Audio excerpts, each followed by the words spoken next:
All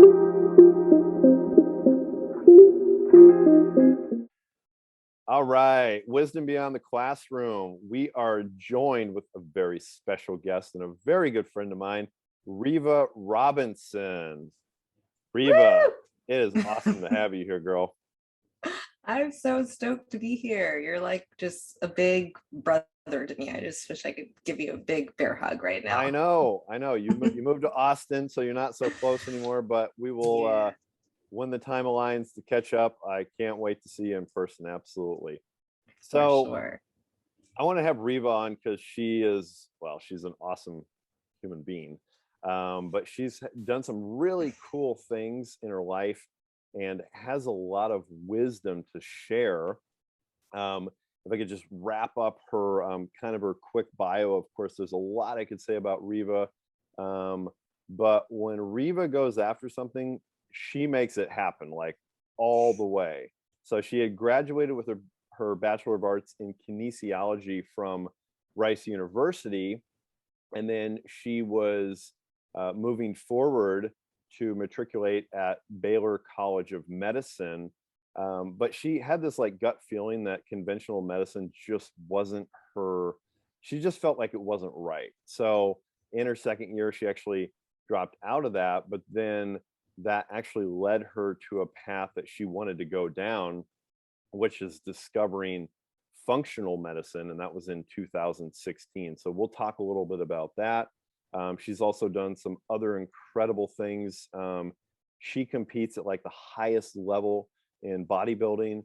She's also written a book. So we're going to get into all that and unfold the wisdom that Riva has to share. So Riva and I Oh, actually met, was it 2000, I'm going to say around 2018, 2017, yeah, 2018. 2018, I think it was. Is at that point in time, I had joined the Chamber of Commerce, and it Right, was one of their happy hours on the Hornblower cruise. right, in San Francisco. Right. Yes, yes.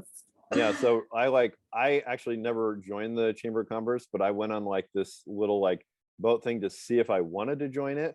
And I like Mhm. almost immediately met you, and like we just like boom, like gravitated towards each other. And then like very Instantly. quickly, it's not like you don't typically start talking to somebody about meditation, but like Right. we like started talking about that instantly. And I'm like, oh man, this girl's awesome. Like it just we had such a Yeah. cool connection right away. The best thing Mhm. that ever happened to me in going to a Chamber of Commerce meeting for sure. Right. No That doubt about it. definitely made that, didn't really get a whole lot out of being a member of the chamber, but I would Right. say you were definitely worth it. Yeah, that was Definitely worth that awesome. investment I made because you are just a total gem of a human being. And Oh, well, that's sweet of I, you to say.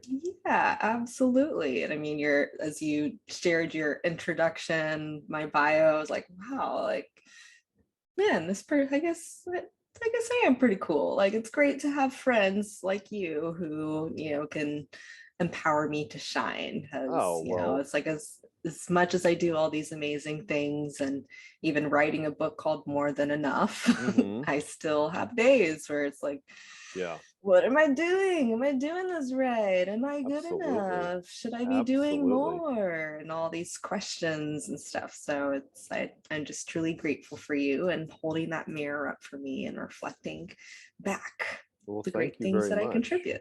Absolutely. And, it's very true. We both have written a book, and we're all about, we're very big on like personal growth, personal development, but it's like something you got to put in the work every day because, Mhm. um, we don't wake up feeling like amazing every day, right? We got to put that work in. So, can you, Totally. I want to go into the book you wrote, and Mhm. you said it's more than the title is More Than Enough. Can you give us a little bit of background? Tell us more about the book. Absolutely. So the full title is More Than Enough: The Healing Journey to Love Yourself, Listen to Your Gut, and Live Your Truth. Mm, And it's available on Amazon. So, next time you place your Amazon order, if you're listening to this, I'm placing at least 2 orders a week on Amazon. Just feel definitely. free. Feel free to add it to your cart. It's a quick and easy read, like Mm. 87 pages long, where I just dive into a super honest conversation and memoir on all the different ways I struggled with not enoughness. Mm-hmm. And the very first chapter is about body image. And that was definitely the biggest struggle that I faced in my childhood. And it still creeps up because, as you well know, this, and from what you so beautifully illustrate in your book, Wisdom Beyond the Classroom, these patterns, these thought patterns, we build them up as children before we're even conscious of that. So it's, growing up as a highly competitive gymnast, and then also having, a family that, I'd say was a little more focused on exterior and appearances, and having a sense of perfectionism around it. It was really hard, almost, I would say, impossible to detach my self-worth from how my body looked. And so that's probably the chapter that's nearest and dearest to my heart. But all of the rest of it, I talk about perfectionism, how we settle for less, how we might seek external validation, or even deny our dreams whenever we feel like we're not worthy. And so there's something in here in this book for every person, not just women. Like, these are human struggles, and so many of the readers and people I don't even know have messaged me just saying, like, thank you so much for speaking out on these things. Is no, I've never heard anybody speak so honestly about this, as I've felt the same way. And so I felt just extremely grateful to have been the vessel, really, to channel this book, because the place where I was at the time I wrote it, I wasn't fully there and living all of it, but it came from a much higher place than I was spiritually occupying. So that's why I say the book came through me. And to this day, I still continue to learn from the messages that, were downloaded through me. So it's pretty divine experience. Oh, I love the way you're saying that too, Riva. It's so true. It's like, what's coming to mind is, I don't know if you ever listen to Michael Beckwith at all. Love Oh my God, I him. love Michael Just Beckwith. got like scalp tingles. Oh man, That's he's just like, I mean, like, he is literally my favorite. But it's like, awesome. yeah, when you're asking yourself empowering questions, you're putting that out there in the universe, and it's almost as if you are opening yourself up to be a channel for things that are, that are bigger than yourself in some regards, but that is for not just yourself, but for many people as well. So I love the way you put that. And I've read the book. I think it's amazing. Absolutely, it's for women and for men. There's some beautiful messages in that book, so I definitely recommend pick up this book for sure. And it's like you said, 87 pages. So it's a quick read, hour and a Yeah, half. you can knock it out, and there's a lot of wisdom in that book. And so Thank you. we talked about, absolutely, you went a different path, and you went towards you went away from like conventional medicine, and you went towards what's the term I'm thinking? What's the term I'm looking for? Functional medicine. Functional medicine. Thank you. And can you give us a little bit of information about what functional medicine is? Absolutely. So functional medicine is, you don't have to be a medical doctor. You could be any number of professions within the health field, but the focus is the same. It's all about addressing the root causes of illness and being proactive and promoting wellness versus illness. And as soon as I discovered functional medicine, so in my journey, so I went through medical school 4 years, dragging my feet, buckets of tears, hated almost every minute of it. It was like, I don't see myself doing any of this. I jumped around from specialty to specialty. I was like, maybe I want to do family medicine like my dad. And okay, no, it's actually really hard to be a generalist, because then you have to know something about everything versus a lot about one special field. Right. And so like I knew for sure I didn't want to do obstetrics and gynecology like my mom, because that is, I mean, I love women, don't get me wrong, but I don't love you that much to look at your vaginas and deliver your babies and Right. just deal with all the It wasn't your there's a path. lot, Yeah. not my path. And so I found myself just never feeling like I fit in. Just one, just my basic philosophy on life is that, hey, like, instead of throwing a medicine at this, why don't we try to understand what's really going on with the body first? And then I just remember, you know, anytime I would get sick as a kid, you know, and I had a lot of issues. Turns out the house I grew up in has horrible mold. Oh. Dad's in the process of dealing with that now after, you know, 35 years in the house. Oh, wow. But, you know, it's like from the functional medicine point of view, we think about the environment, not just our physical body, but the external environment. So like, I grew up like, you know, constantly having horrible allergy attacks and, you know, having a lot of gut issues, is when we're inflamed, you know, that comes, and a lot of inflammation comes from our gut. And so I was always having belly aches and never knew why. And just, you know, constantly was having to get steroid shots, which, geez, like for like a developing immune system as a child, like that's horrible. And so like, I just inherently knew, I was like, there's something else going on here that we're not getting, is like every year, time and time again, this is just what cyclically happens. And I want to break free of this. And conventional medicine keeps you on that cycle of illness, because the more you can calm symptoms, but as soon as that environmental exposure comes back again, then you have the symptoms again. So whether it's your allergies, or maybe it's, you know, chronic migraines and you're eating foods that your body doesn't tolerate well, it's like, okay, you can take a medicine to calm a migraine or keep you from having an explosive allergy attack. Right. But why? So functional medicine asks that key question. There's my cat Chippy saying hello. Quick sidebar, he's actually potty trained, so he just went to the bathroom and he's like, give me a treat for going potty. So we'll take care of him when we wrap up. That's funny. Yeah.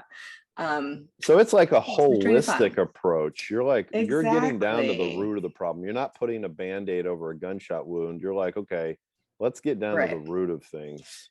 Exactly. And what's so beautiful, I mean, there's so many parallels between, you know, our approach in functional medicine and how it's like we want to get to the root of those issues, and just how society as a whole and a lot of the dysfunctions and stuff and government regulations that are reactive to certain things. And not like, whenever you said the gunshot wound thing, like that kind of reminded me of a broader social analogy of like, hey, like, if people keep getting shot, why don't we, you know, look at what's going on in those neighborhoods? Let's try to understand why there's so much violence. I mean, this is a whole other conversation, but it's like, if you just keep patching up bullet wounds, you're never going to stop having a flow of people with more bullet injuries. So yeah, I just got tired of constantly putting out fires. So I went through 1 year of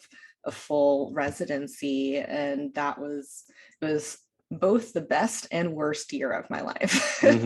Right. I was living New York, living my best life, partying, doing all the things to numb myself, because I just was having such a horrible experience of being a cog in this wheel, seeing the same patients getting sicker and sicker and having to do things, having to, you know, it's like, write a prescription, you do X, Y, and Z. But in my heart, I wanted to do more, but I was, you know, my hands were tied. I couldn't do more. I had to work within this paradigm that truly wasn't serving the patient's needs. And so when you're doing that, you kind of your heart starts to get cold. And I Mm-hmm. started to not feel, and I didn't like the person I was becoming. Mm. And that was such a huge wake up call to like finally break free of that and just start seeing like just how much I could care for people again. Like once I Mm-hmm. got on the other side, discovered functional medicine and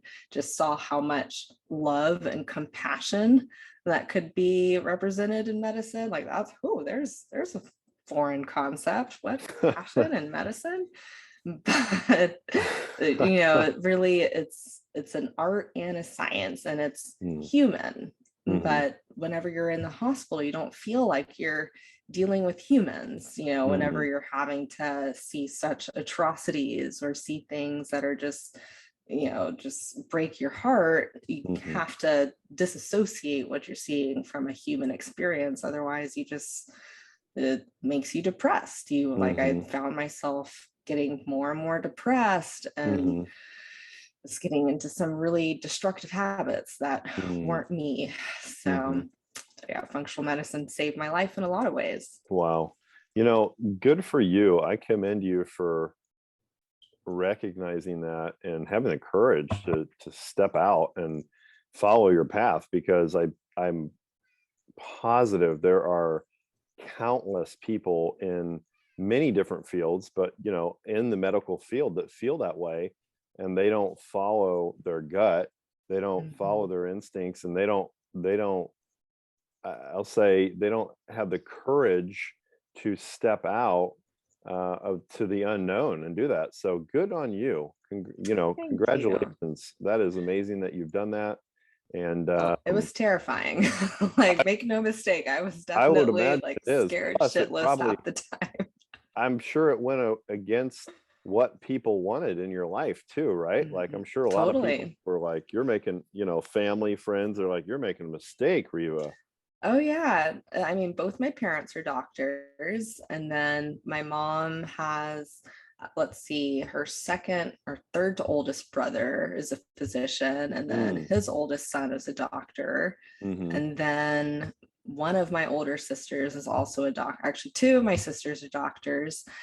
So I'm just Oh, wow. surrounded on so yeah, Wow. you better believe I had a lot of people telling me like, you're Mm-hmm. throwing your life away, you're Right. crazy, like what do you think how are you going to make it? Right. I think so many of us, and especially for those of, I mean, my mom was an immigrant, and Mm-hmm. as a person of color, it's like we associate success with having a title. It's Mm, like, now that you're a doctor, you've made it. mm-hmm. And a lot of Mm-hmm. people, when they come to America, like you hear this from like Indian families and Caribbean families, they send their kids to the United States to become doctors or Mm-hmm. lawyers or engineers. Like that's Right. kind of Mm-hmm. that's it, because Mm-hmm. then you have that security and safety and being this person. Mm-hmm. And so I felt just like such a torn sensation, and that Mm-hmm. like I've been trained to believe that my value lies in being a doctor. And I mean, obviously I am a doctor whether I'm practicing it or not, but Mm. there's so much inside of that mentality of like, well, like being a doctor means you have to work long hours and you're a martyr and you have to, my my parents would give me a hard time as I traveled a lot during med school. That was my way of coping. And so Mm. all of our lectures were streamed. So like, hey, I'll take Hmm. a week off and then watch my lectures on 2x when I get a chance, and Right. Right. manage to stay on top of it. And they're like, Mm-hmm. well, what kind of doctor, is going to be traveling to Europe every other week? I'm like, Mm. well, you can make it. So it's like there's a sense of like you have Right. to suffer and struggle, but it's an honor. It's an honor to struggle. And I'm like, I'm so over that, but Mm-hmm. I'm consciously over it. But I then again find myself in different ways ending up in that pattern again. So Mm-hmm. just being aware of like, okay, why am I struggling? Do I need to struggle? Like, Mm-hmm. is this the old mentality coming up again, that Mm. have a beautiful opportunity to view it from a different perspective? Mm-hmm. And then That is, show myself compassion. That's the hard part. yeah, show yourself compassion, right? And I know you write up, you that comes up in your book. You really focus on that because that's huge. I mean, we have to give ourselves probably more compassion and love than we typically do every day because it's so important. Absolutely. Mhm. Um, Mhm. I want to touch upon the fact that you are passionate about gut health, gut health, and helping people with their gut health. Can you just talk a little bit about that? And then, also something that's very simple, a simple thing or two for people to do to help their gut health. Yes, yes. Well, as I mentioned a little bit about my story is that like I constantly had belly aches as a kid, Mm-hmm. and especially when we would travel, is and you're exposed to new foods and things. And so I just remember always being bloated and gassy. I was Mm-hmm. that little kid in school who would, have farting contests with all the boys because like I always had one loaded and ready to go, and there was a lot of power behind it. So Yeah. Hey, make sure Riva's in this contest. Come on, she's good at this. right, like I will like blow your head back. So yeah, so although it was entertaining at times, I was constantly uncomfortable. Yeah. And so it wasn't until I went to a conference, maybe, and that was actually my gap year after I resigned from my residency in 2014. I'd actually started a residency in Austin, Mm-hmm. lasted like 2 months before I resigned, but Mm-hmm. there were so many inciting factors. Like one, like I was starting to have more and more gut symptoms, like Mm. body aches, migraines, like all of these symptoms started coming up, which is like, okay, this is not me. Like all the Mm-hmm. stress and going against what I knew was right for me was literally causing my digestive system to shut down in a lot of ways. Mm-hmm. So yeah, like because it was something that had plagued my life for so long, when I went to this conference, it was like one of those total 180 moments in my Mm-hmm. life where I was like, oh my gosh, like this is me, like that, Mm-hmm. like all the things that the speaker was talking about, from having, that excessive, not that I was ever severely overweight, but you have those like 5 to 10 extra pounds that you just Mm-hmm. can't shake. And I was Mm-hmm. like,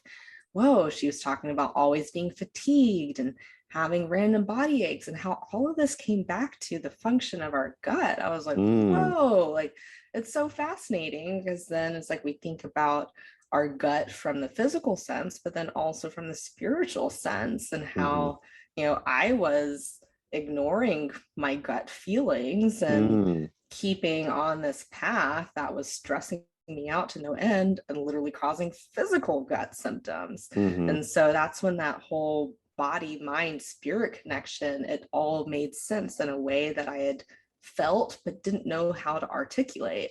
Mm-hmm. And for it to come down to like the gut being this master, it's not a single organ. I mean, it's your everything from your mouth to your anus, everything in Mm-hmm. between that Mm-hmm. deals with breaking down, digesting, and assimilating those nutrients into your body Mm-hmm. are your gut. And Yeah. so I was like, this is everything. Like Mm-hmm. this, like, I've seen so many people in my practice where, they might have 5 different systems in their body that are just out of whack with crazy symptoms. They might Mm-hmm. have sleep issues, but then they also have irritability, but then they have migraines, joint aches, all the things. Mm-hmm. And then we focus on cleaning up their diet, and within a couple weeks, they're sleeping better. Oh my Mm-hmm. gosh. And wow, Right. their mood feels more stable. And like, whoa, oh my gosh, they're having like a poop every single day. Who knew that could happen? And so like it just became almost like, this, not to say that it's the key to everything. There are other Mm-hmm. parts of our functioning that are very important to address, but most of what drives disease is inflammation. Hmm. Inflammation is simply just an overactive immune response. Hmm. That can be to the foods you're eating, it could be to bacteria or different pathogens you're exposed to, viruses, parasites. We have all those that naturally live in our body, but Hmm. whenever you're eating certain foods that aren't good for you, Hmm. i.e., sugar, Hmm. that's probably the number one thing. You asked about a tip for Yeah, anybody to do to help their gut health. Like eliminating sugar is one of the best totally. things that you can do, because the bad bacteria, we have 100 billion of these creatures living in our gut. They outnumber our own cells. Like it's Hmm. wild.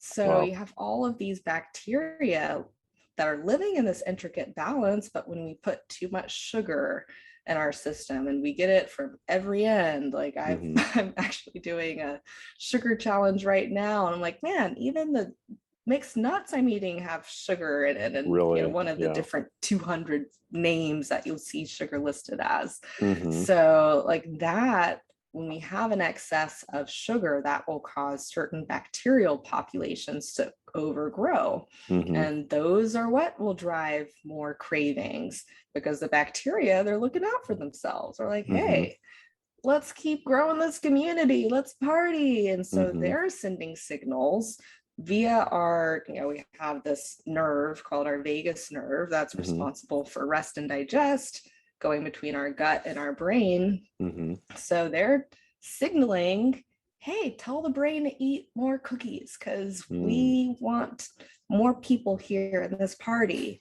And so, and you wonder like why you have so many cravings. It's kind of Hmm. like this chicken egg situation. It's like you Hmm. got too much sugar, but the more sugar you eat, the more you're driving the cravings. So you Hmm. really just have to commit to eliminating sugar and Hmm. allowing the discomfort to pass, because it's very real. It's Hmm. really hard.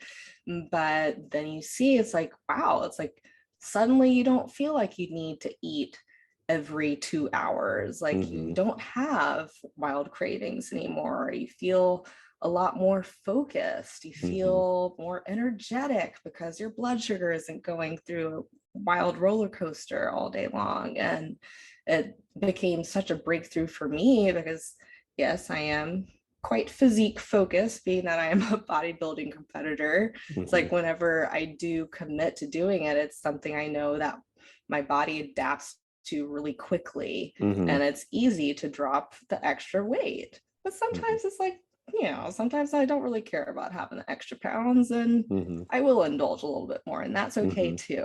Yeah, But it's all about doing what honors your body and what you need in the moment. And most people need a hard reset for their mm, gut, because that is, it's the key to lasting wellness. totally. Wow, that's a great answer. Thank you for that tip. Yeah, like you said, I mean, it's the key to like so many things, and it all compounds on that. So we're talking about better sleep, more energy, just feeling better, and it all comes down to like, what are you putting in your body? And here's a Mhm. simple thing, like take a look at the sugar intake, like really take a look at that, because that's gonna play a factor in like all the different aspects of your life really and Oh how you're yeah, feeling. um so that's huge. Thank you very much. um you're welcome. yeah. What about with our mental health, because our mental health is so important, and you've written about this in your book. But we got to take care of ourselves every day. um, Mhm. whether it's something that you do in your own life, um, or whether it's just like a tip that you have, what is something that we can do to just mentally be in a better place, on a daily basis? Because as mentioned with the wisdom beyond the classroom, we're talking about accelerate your learning, master your mindset, and believe in yourself. But and to do that, what's something you would recommend for that mental health? Yes. So this is going to sound like too simple, but I kid you not, it's one of the most powerful tools that we have access to. Mm. Any guess what it is? I mean, I have a couple guesses. Yeah. Do you want to hear What's the them? first? Yeah, what's Oh, first? well, I mean, the first thing that either comes to mind to me is either like meditation. And if you weren't going Mhm. to say meditation, I'd say just connect to your breathing. Breathing. Mhm. Yes, I love it. Yep. This is why you're my brother. Yeah. So yeah, as you started asking me the question, I was like meditation, but then so many people have a mental block around meditation. So like, Hmm. let's get it even simpler. Because I Hmm. hear all this, oh, well, I can't meditate. Like, it's like saying you can't breathe, but like a lot of people don't breathe properly. So let's Hmm. start with something even simpler, the Hmm. breath. Like Hmm. learning how to expand the rib cage, how Hmm. to feel that expansiveness. It's so Hmm. powerful on so many levels. So, as far as anatomy goes, Hmm. whenever we breathe, we're stretching the diaphragm, Hmm. and that causes, I talked about that vagus nerve before that controls the rest and digest part of our nervous system. Hmm. Well, when we breathe, that stretches and stimulates the vagus nerve, which Hmm. then signals to your brain to relax. Hmm. So most of us, myself included, like this week has been one of those weeks where anxiety levels just out of nowhere have been like Uh-huh. boom. Hmm. And so like coming back to my breath when I feel that sense of constriction, because Hmm. whenever we feel anxious or worried, like we feel that tightness in our chest and our belly, we start breathing more shallowly, which then reinforces to our nervous system that we're not safe. And because Hmm. we don't feel that sense of safety, we're secreting more hormones and chemicals telling us to be vigilant, to be ready to respond, to, Hmm. like let's run away if we need to. We're in this Hmm. fight or flight mode. Hmm. And that is behind like why so much of mental illness, I mean, it's not just because of the people not breathing, but we have a lot more control than we think. It's not just Hmm. about taking more Prozac or increasing the dosage on that. It's like Right. if you spend not even 10 minutes, just start with 5 breaths Hmm. where you sit up tall in your chair, or I find it easier to do it lying down. Hmm. I'll put one hand on my heart and then one hand on my belly Hmm. so that I can actually feel my hand rising. And then Hmm. also, I just like having my hand on my heart to connect to my heart because Hmm. it's a sense of safety and security. Sometimes I'll Hmm. like even like rub over my heart and just, Hmm. soothe my nervous system that way so Hmm. that we're reinforcing safety. Because Hmm. if there's one thing that the pandemic has taught us, or taught our nervous system, is that the world is not a safe place. Mm. So, Mhm. it's like we have all of these signals that we aren't even consciously responding to. It's on a subconscious level, and our Mm. nervous system is taking in all of these signals, whether we recognize it or not. And Mhm. so, no wonder it's like, as I'm such an empath and constantly just like feeling the collective everything. Mhm. So, it's like when Mhm. this stuff comes on and I feel more anxious, sometimes it's my own stuff, but sometimes it's just everything. And Mhm. having breath work, and you don't have to do anything fancy. Like it could even just be breathing in for a count of 2, breathing out, like doing something rhythmic, because the more Mhm. rhythmic that you do it, the more it's like, oh, okay, we know what to expect here. It's like, okay, it's like when we get stressed, there's more of the Mhm. type pressured breathing where you might go through spells where you're holding your breath. I've Mhm. definitely been guilty of that. And so that sense of safety for your nervous system and Mhm. knowing that you have the power in the end to be able to tap into that comfort and safety within yourself it's such a gift. Mm. Mm. That's such a great, wonderful answer because it's so true. Like we have this within ourselves. Like do what is in your control, right? And what's in our control is really to connect to our breath. Take deep Mhm. breaths and do it with your diaphragm where your belly is actually going out, and just Mhm. focus on your breathing. And I mean, it's the best thing we can literally do.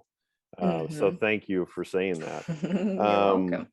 as far as we've said gut health, something simple, Mm. something mental, that's Mhm. very easy to do. What about spiritually? Like, is there something, because some people are very drawn to, their spiritual side, others not so much. Mhm. Um, but is there something that, either you use in your own life, or something that you find is simple for people to connect with their spiritual side? Sure. And it's such a individual path to explore. Hmm. So like I Right. personally am a writer, I'm an author. I like getting my thoughts out and seeing them on paper because Hmm. there's something so powerful that happens when you put something on paper Mm. versus type it in your phone or just think it. Like there's something different with our wiring. And Hmm. I wish I had a study or something to quote. They're out there. If you're one of those people who's like, I need to see the study. Well, Hmm. I don't have it for you. I'm sorry. But but there is research that Yeah, shows that people who journal and are able to express those emotions on totally. paper are able to have a better sense of self, better sense of fulfillment. And Hmm. that's what the spirit want. Like the spirit is our deepest core being that's Hmm. constantly yearning for expansion and discovery. Hmm. And that's the whole purpose of life, I believe, is to just keep discovering all of the dimensions of the spirit. And Hmm. so if you're not a writer, maybe something that helps you connect to your being is dancing. I don't Hmm. know. Like Yeah. sometimes for me, it's like when I'm having a down day, I need to physically move the emotion. Sometimes training and being in the gym is that way of connecting to my spirit and Hmm. just allowing myself that space to feel the transformation, not just from physically, but from the inside out. Another one of my favorite things is gratitude. Such Hmm. a winning technique. Like if there's, Hmm. I probably should have said this first because there's so much research around gratitude, Hmm. but that really does transform your brain. The more that we focus Totally. on the good, the more happiness chemicals that are created and the more your brain is wired to look for the good. Because I Totally. know we've all been around that person who it's like the first, like it can be the best, most perfect day of summer. You could be at the finest restaurant or whatever it may be, and they're going to find something to complain about because Totally. that's just how they are. And Hmm. I don't have, thankfully, many people in my life like that because I don't tolerate that type of Hmm. nonsense. Right. Right. It's enough just getting around my own mental Totally. situation at times. Hmm. But gratitude is that one of those instant shifts that we always have access to, just as easy as our breath, to be like, man, like this restaurant is packed, but how grateful am I that I get to live next door to the best Japanese restaurant in Austin? What's the name of it? Do you want to? Yes. Oh my gosh. Yes. And if anybody comes to Austin, like hit me up. Let's go for happy hour Yeah. because they have like their happy hour menu is legit. Oh my gosh. So it's called Uh-huh. Uchi. Okay. UCHI, Uchi Okay. Austin. So they Right have on. locations all around the country now. So Sweet. funny. I'm like plugging Uchi here. But it's just the most inventive, delicious Japanese American fusion. Mm, Best Brussels sprouts you've ever eaten. Like yeah. I they're just so good. So yeah, Love so it. just being able to find the bright side in everything. Hmm.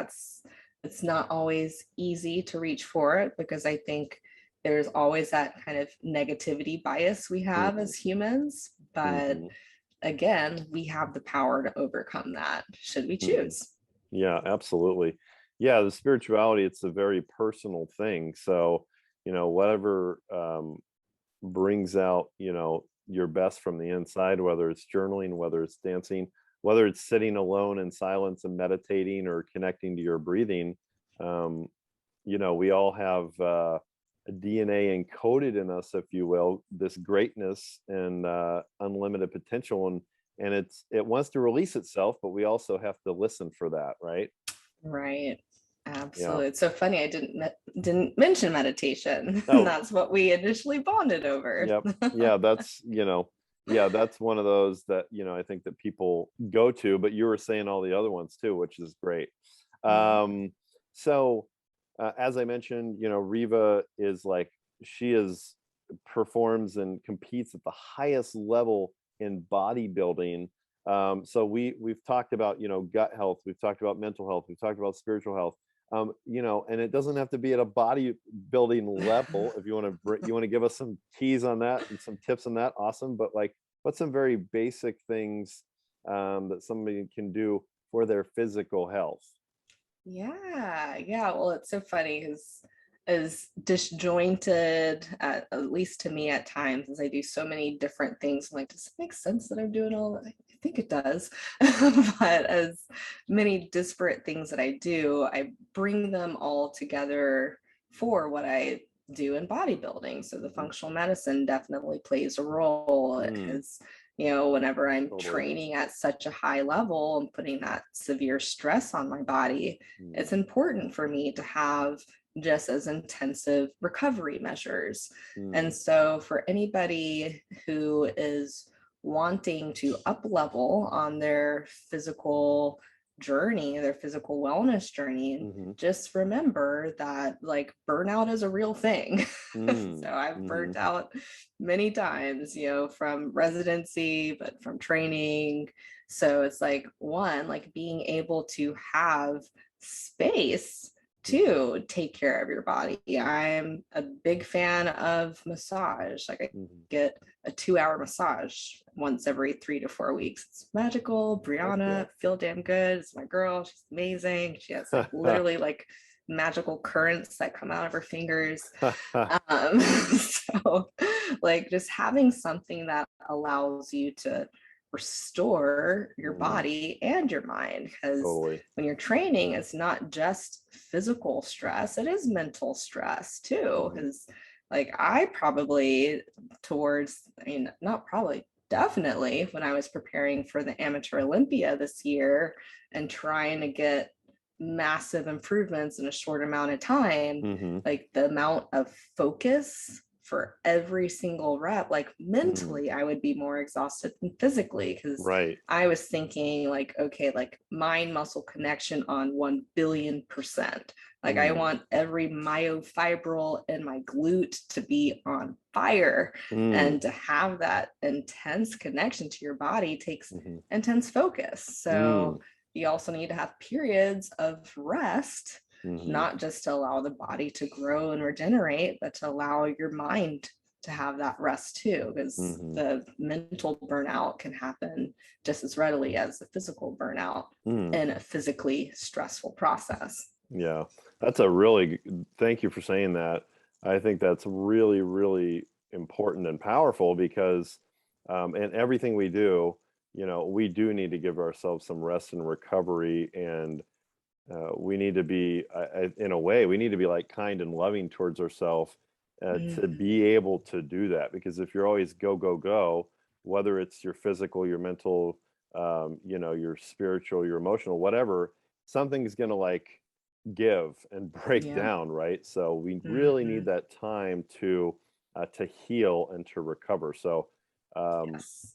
that's huge because one affects the other. Like you said, it was, Mhm. you're physically you're broken down, but mentally too, it was even more so. So uh, Mhm. that's super important. So Riva, what are you doing these days? What are you up to? And then I'll say, uh, yeah, what are you up to? Yeah, well, I'm recovering Uh-huh. still. So, the Amateur Olympia was last month. And so Hmm. I'm just kind of refocusing on what the next phase of my journey there looks like, as I've Hmm. been competing for 4 years. I had 2 years off from July 2019 until my first show of this past season was in August. So Hmm. that 2-year gap was very important regenerative time for me Hmm. in so many ways. So I'm considering and I'm probably like 80% going to make it happen, but the goal is to do a show in Bermuda. And it's a pro qualifying show. So I'm not quite at the highest level in bodybuilding yet. So that I haven't made it to the professional league, and that's one of my big goals. But Awesome. honestly, just being able to empower more women, whether it's through competing on stage or just having a better connection to their bodies, as you know, much as this process of, you know, competing has allowed me to confront body image issues in a very head-on ways, like it's been rocky. Like it's flared up a lot of old stuff. And so I see that expressed in a lot of people that I compete with. And it breaks my heart because you'll be, you know, behind stage and you have all of these perfect bodies that anybody in America would love to have. Then you have some woman saying, oh, well, oh, I wish I would have done more cardio, or oh my gosh, my glutes aren't full enough, or oh, this and that. Right. And they're like ragging on their body when they're in the best shape, you know. And so like there's a lot of unhealthy dimensions about the sport, mentally, emotionally, spiritually, and physically. And it's one of my big missions to, one, represent a different way of being, and to help women feel restored and not feel burnt out or feel unworthy or feel any sense of less than whenever they go on this journey, because it should be the most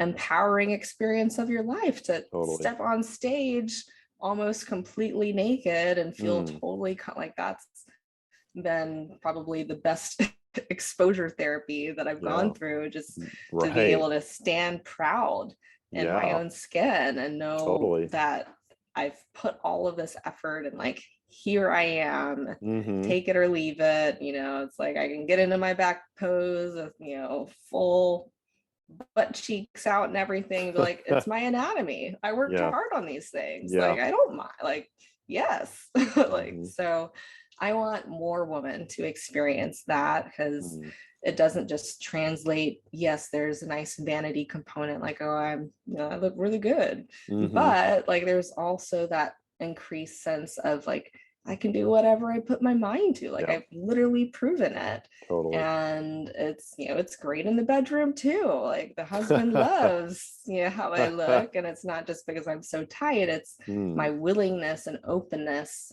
in my body. And that's something like the sexual well-being component, like that's something I'm really passionate about in this phase of life, as I as we plan for having a family pretty soon. It's like I never want my sexuality to become something that's on the back burner. But I know a lot of moms out there who struggle is, you know, having kids does a number on you.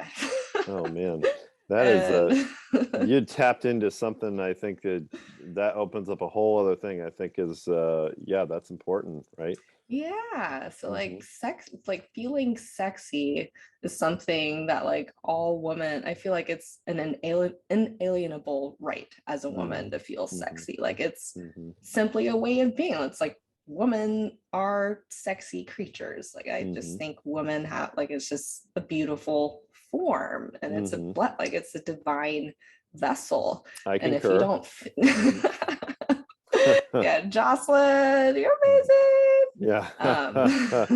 We love you. But yeah, so like I feel like all women should feel that, and I feel so blessed that I get to feel that. And I want to, if I could just give, you know, my special brain powers and transfer that. But that's, you know, what I do when I'm on stage. That's the message, that it's not just about looking perfect, it's about feeling that perfection from within. It has nothing to do with the physical form. Great answer. One last question for you before we find out where we can find you. If you could go back in time and give your teenage self one piece of advice, what would that be? Trust your gut. Yeah, because I knew even in high school that I didn't want to be a conventional doctor, but I had like no idea how to follow that. Mm-hmm. And, I Mm-hmm. kind of thought that, well, maybe I'll find it, but I didn't really aggressively search for it. I Mm-hmm. guess we're so conditioned to believe that, okay, well, you're a doctor and this is what you do. It's XYZ, like it's all Mm-hmm. figured out for you. And Mm-hmm. so I was totally oblivious to this whole like personal development space and like, what do you even want, Riva? Mm. Like there was never any really question about Yeah. what I wanted. It was all like, oh, well, this is what I decided I wanted to be when I was like 4 years old. And turns Mm. out I was good at math and science. And then I started getting more involved with hands-on work in hospitals and hated it, but thought Mm. every step of the way of the journey was like, ooh, I don't like this, but it'll get better. Oh, I don't like this, but it'll get better. And it never Mm-hmm. got better. And Mm. so I would tell 15-year-old Riva in her health tech class who hated going to the nursing homes because they were such Mm. sad, like just it was so hard seeing how the residents there were treated. And Mm. I just knew that like this, it wasn't just an isolated incident. There was greater systemic issues at Mm-hmm. bay. I Mm-hmm. would have told like explore, like see Yeah. what else is out there. Like don't feel Mm-hmm. like you have to seal your fate in at 15 years old just because you think this is what's going to make mommy and daddy happiest. Like Mm-hmm. they, at the end of the day, like yes, there was a sense of pressure that was probably more for myself than them, but it felt like it was from them Yeah. to be a doctor. Totally. But had I had enough courage to confront those feelings, like this doesn't feel right and I want to explore, I'm sure they would have been happy to help guide me. But Right. having the Right. courage to, it takes courage to trust your gut Yeah. and know Absolutely. that it's like we have that divine guidance within us. Mm-hmm. So true. Trust your gut. Wise, wise words. Absolutely. So, Riva, where can we find you? And I know that, well, just on Instagram, you have a lot of followers. You do a lot of awesome, like you put out a lot of awesome content on there. But just overall, Thanks. where can we find you? Yeah, so Instagram's my main hangout. I haven't been as active on there lately Mm-hmm. just as a whole lot of Mm-hmm. life has happened Yeah. and giving myself the space to just be. Mm-hmm. I do have a YouTube channel that has a few videos on functional medicine on there. Cool. So if people want to learn a little bit more about gut health, Mm-hmm. go to the Riva Wellness channel. Oh, nice. Yeah, What's and your then handle on Instagram? yes, it's Riva Robinson Wellness. Oh, okay. Mm-hmm. So my first, last name, and wellness. Easy. And yeah, I don't really do so much LinkedIn. Sorry, guys. But Mm-hmm. between YouTube, you'll get some good foundational knowledge on functional medicine. And then Instagram is kind of day-to-day inspiration, sometimes Mm-hmm. workouts, a whole lot of the Mm-hmm. internal workings of my mind out there for you all to enjoy. Awesome. Awesome. Well, Riva, it has been a pleasure having you on. You've shared a lot of wisdom with us. Thank you so much. Oh, And, just on a you. selfish note, I mean, I love spending time with you. Excuse me, my words, not spending, investing time with you, right? You spend it, you I don't get it love back. that. Invest it, it follows you forward. So, I love that. um, I yes, it love was investing time with you too. Like it just, absolutely. from the second we popped on Zoom and I saw your face, I was just like, Yeah, yeah. absolutely. Absolutely. So thank you so much for being here. Oh, you're welcome. Thank you so much. You brought so much of your insight and wisdom. And I feel like this has just been another chill afternoon hanging with my buddy.